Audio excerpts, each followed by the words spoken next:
নমস্কার দর্শক, আমি রোজিনা রয়েছি আপনাদের সঙ্গে। আপনাদেরকে জানিয়ে রাখতে চাইবো, রাহুল গান্ধীর গাড়ি ভাঙচুর, চুরমার হয়ে গেল রাহুল গান্ধীর গাড়ি। কারা ভাঙলো, কি ব্যাপার? রাহুল গান্ধীর গাড়ি যখন বিহার এবং বাংলা সীমান্তে প্রবেশ করে তখনই গাড়ি ভাঙচুর করা হলো। রীতিমতো দেখা গেল তা সেই গাড়ির মধ্যে কারা ছিল? অধীর রঞ্জন চৌধুরী ছিলেন। খোদ রাহুল গান্ধী সামনের সিটে বসেছিলেন, পেছনের সিটে অধীর রঞ্জন চৌধুরী ছিলেন, রাহুল গান্ধীর সিকিউরিটি ছিলেন। রীতিমতো রাহুল গান্ধীর গাড়ি ভাঙচুর। বুঝতে পারছেন যে বাংলায় প্রবেশ করতেই রাহুল গান্ধীর গাড়ি ভেঙে চুরমার হয়ে গেল পেছনের কাঁচ। কারা ভাঙলো বলুন তো? কংগ্রেস কবে শিক্ষা নেবে? আমি এই কথাটাই বলতে চাইছি যে কংগ্রেস কবে শিক্ষা নেবে যে এই বাংলায় কি হাল হয়। কারণ ক্ষমতার লড়াই এতটাই বাড়ছে যে মমতা বন্দ্যোপাধ্যায় এবং কংগ্রেস, দেখা যাচ্ছে তৃণমূল কংগ্রেস কংগ্রেস যদি জোট শরিক ইন্ডিয়া জোটের মেন জোট শরিক হয়েও একে অপরকে ছাড়ছে না।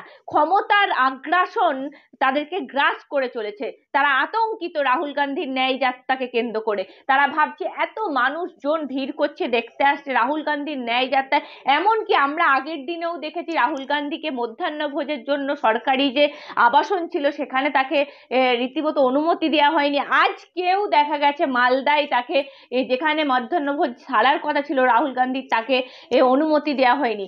রাহুল গান্ধীর গাড়ি ভাঙচুর। রাহুল গান্ধী কি শিক্ষা নেবে মমতা বন্দ্যোপাধ্যায়ের এই কাজকর্মে, যে বাংলায় প্রবেশ করতে তার গাড়ি ভাঙচুর হয়ে যাচ্ছে, তার সিকিউরিটি হস্তক্ষেপ দেখা যাচ্ছে, অপরদিকে দেখা যাচ্ছে তাকে তিনি যখন প্রবেশ করছেন উত্তরবঙ্গে তাকে বিক্ষোভ দেখানো হচ্ছে, পতাকা দেখানো হচ্ছে, যেখানে তৃণমূলের জেলা সভাপতিরা উপস্থিত রয়েছেন খোদ, তারা বিক্ষোভ দেখাচ্ছেন। তাহলে রাহুল গান্ধী কবে বুঝবেন যে এই মমতা বন্দ্যোপাধ্যায় ক্ষমতা ছাড়া কিছু চেনে না? ক্ষমতার আগ্রাসনই তার কাছে সবকিছু। ইন্ডিয়া জোট, শুধুমাত্র ইন্ডিয়া জোটে শরিক হচ্ছেন তিনি প্রধানমন্ত্রী হওয়ার লক্ষ্যে। কারণ মমতা বন্দ্যোপাধ্যায়কে প্রধানমন্ত্রী হতেই হবে, সেই জন্য তিনি যদি একটা সুযোগ পান, সেই জন্যই হয়তো ইন্ডিয়া জোটে শরিক হয়েছেন তিনি। রীতিমতো সবার কাছে বলার জন্যও তিনি শরিক হয়েছেন যে আমি ইন্ডিয়া জোটে আছি, বিজেপিকে হাঁটানোর জন্য। কিন্তু একটা জিনিস রাহুল গান্ধীরা কবে শিক্ষা নেবেন? কারণ আজকে দেখতে পেলাম জয়রাম রমেশ তিনি বলছেন মমতা বন্দ্যোপাধ্যায় হচ্ছেন কংগ্রেসেরই নেত্রী, কংগ্রেস থেকেই তার উত্থাপন, বা কংগ্রেস থেকেই তিনি রাজনীতিতে প্রবেশ করেছেন, তিনি হচ্ছেন মহান নেত্রী, তাকে মহান নেত্রী করা দেয়া হচ্ছে। কিন্তু রাহুল গান্ধীর সিকিউরিটির কথা কি আপনারা একবারও ভাববেন না? রাহুল গান্ধীকে এই যে বাংলায় বারবার আক্রমণ হতে হচ্ছে, আজকে সরাসরি মালদার মঞ্চে তাকে রীতিমতো মঞ্চে উঠতে হলো না, গাড়ি করে তাকে ব্যাক করে দেওয়া হলো। আমাদের রিপোর্টার ছিল সেখানে, রীতিমতো দেখা গেল তাকে গাড়িতে মঞ্চে প্রবেশ করতে পারলেন না, তিনি গাড়িতেই ব্যাক করলেন। এমনকি মধ্যাহ্নভোজ ছাড়ার জন্য একটা মাঠে গোল করে তাকে জায়গা করে দেওয়া হচ্ছে মাঠের মধ্যে, যাতে তিনি মধ্যাহ্নভোজ সারতে পারেন। কংগ্রেস কি এটা থেকেও শিক্ষা নেবেন? একটা কথা বলুন তো, যদি আজকে দেখা যাচ্ছে রাহুল গান্ধী যিনি সর্বভারতীয় নেতৃত্ব, তার প্রতি যদি এই আক্রমণ হয়, তাহলে যারা কংগ্রেস কর্মী, অসংখ্য কংগ্রেস কর্মী বাংলায় থাকে, তাহলে তাদের প্রতি কি আক্রমণ হবে? সেই কথাও আমরা বলার চেষ্টা করেছিলাম, কৌস্তব বাগচির সাথে কথা বলেছিলাম যে আজকে রাহুল গান্ধী যে পরিস্থিতির শিকার হলেন, তিনি কি শিক্ষা নেবেন? আর আরেকটা জিনিস, কৌস্তব বাগচির সঙ্গে কথা বলার চেষ্টা করছিলাম, এই শিক্ষা যদি না নেয়, রাহুল গান্ধীকে খোদ বাংলায় ঢুকেই যদি এই আক্রমণের শিকার হতে হয়, তাহলে এর পরবর্তী পদক্ষেপ কি হতে পারে বুঝতে পারছেন? বাংলায় যারা রয়েছেন, যারা ভোটে লড়াই করেন, যারা সামনে দাঁড়িয়ে লড়াই করেন, তাদের প্রতি কি অত্যাচারের শিকার হয় তারা, এই কংগ্রেস কর্মীরা, সেটাও তো ভাবার বিষয়। কারণ কেন এই বাংলায় মমতা বন্দ্যোপাধ্যায়কে তারা মহান নেত্রী হিসেবে দেখছে, সেই মহান নেত্রীর কার্যকারিতা বা সেই মহান নেত্রীর কি ধরনের সিকিউরিটি দিচ্ছে বাংলায় সর্বভারতীয় নেতা রাহুল গান্ধী, সোনিয়া গান্ধী, সবসময় মমতা বন্দ্যোপাধ্যায়কে, এমন কি দেখলাম জয়রাম রমেশ সবসময় মমতা বন্দ্যোপাধ্যায়কে একটা উচ্চ আসন দেয়। সেই উচ্চ আসনের যোগ্যতা কি মমতা বন্দ্যোপাধ্যায় রাখছেন? সে প্রশ্ন আপনাদের কাছে থাকলো। সরাসরি আপনাদেরকে দেখাচ্ছিলাম যে চিত্র, যে রাহুল গান্ধীর গাড়ির পেছনের কাঁচ ভাঙচুর করে দেওয়া হয়েছে। অধীর রঞ্জন চৌধুরী একবারও শাসক দলের প্রতি মন্তব্য করে বলতে পারছে না এই কাজ শাসক দল করেছেন। তিনি ইঙ্গিত ইঙ্গিতপূর্ণ মন্তব্য করছেন। কারা করতে পারে ভেবে দেখুন, কারা করতে পারে বলুন। কেন বলতে পারছেন না? কিসের আপনাদের পেছনে কিসের ভয় আছে? মমতা বন্দ্যোপাধ্যায় কি তো আজকে প্রকাশ্যে তিনি জানিয়ে দিয়েছেন, আজকে মালদা সভা থেকে তিনি প্রকাশ্যে বলে দিয়েছেন যে আমি ওদেরকে সিট দিতে চেয়েছিলাম 2টো সিট, কিন্তু ওরা মালদা মুর্শিদাবাদ 2টো সিট দিতে চেয়েছিলাম, কিন্তু ওরা আরো অনেক সিট চাই, সেজন্য আমি বললাম আমি একাই লড়বো। তিনি তো তার স্ট্যান্ড ক্লিয়ার করে দিয়েছেন। আপনারা কিসের জন্য মমতা বন্দ্যোপাধ্যায় করছেন? আপনাদের কি একা লড়াই করার ক্ষমতা নেই? কারণ সিপিএম এর সাথে হাত ধরে আপনারা তো সাগরদিঘি উপনির্বাচন উতরে গেলেন, আপনাদের উপর মানুষ আস্থা রাখলো, কিন্তু এই মুহূর্তে দাঁড়িয়ে আপনাদের স্ট্যান্ড নিয়েও সাধারণ মানুষের প্রশ্ন জাগছে। মুস্তাফ বাগচি বলছেন, বলছি রাহুল গান্ধীর গাড়ি আবারও অ্যাটাক হলো, ভাঙচুর হয়ে গেল পেছনের কাঁচ, কি বলবেন? দেখুন, বিষয়টি হচ্ছে, আমি তো বারংবার এই তৃণমূল দলকে তো নদীও বলিনি, কুকুর বলিনি, আমি বরাবর বলেছি নর্দমার সমান। তো সেই ক্ষেত্রে দাঁড়িয়ে এই দলের যে রাজনৈতিক অবস্থান, সেই রাজনৈতিক অবস্থানের জায়গা থেকে কোনোভাবে ভদ্রলোকেদের সাথে এদের একসাথে চলাফেরা যায় না। আমাদের দলের নেতৃত্ব মনে করেছে মমতা বন্দ্যোপাধ্যায় তৃণমূল কংগ্রেসের প্রতি আস্থা রাখা যায়। তো আমি একটাই প্রশ্ন করতে চাই যে এরপরেও মমতা বন্দ্যোপাধ্যায়ের উপর আস্থা রাখা যায় রাহুল গান্ধীর গাড়ির কাজ ভাঙার পর? পশ্চিমবঙ্গের সাধারণ কংগ্রেস কর্মীরা, তাদের উপরে মার দৌড়, মিথ্যে মামলা, এগুলোতে তো কেউ সাড়া দেয়। রাহুল গান্ধীর গাড়ি ভাঙার পরেও কি এরপরে আস্থা রাখবে নেতৃত্ব? একটা কথা বলছি, এই যে পরিস্থিতি থেকে কি শিক্ষা নেবে না কংগ্রেস? কারণ আমি সেই কথাটাই বললাম যে আমরা আমাদের নিজেদের উপরে, আমাদের রাজ্যের কংগ্রেস কর্মীদের উপর অত্যাচার, মারধর, মিথ্যা মামলা, দল ভাঙানো, এই সমস্ত কথা বলে বলে আমরা ফেড আপ। রাহুল গান্ধীর গাড়ির উপরে আক্রমণ, এরপরেও দল যদি শিক্ষা না নেয় তাহলে তো কিছু বলার থাকে না।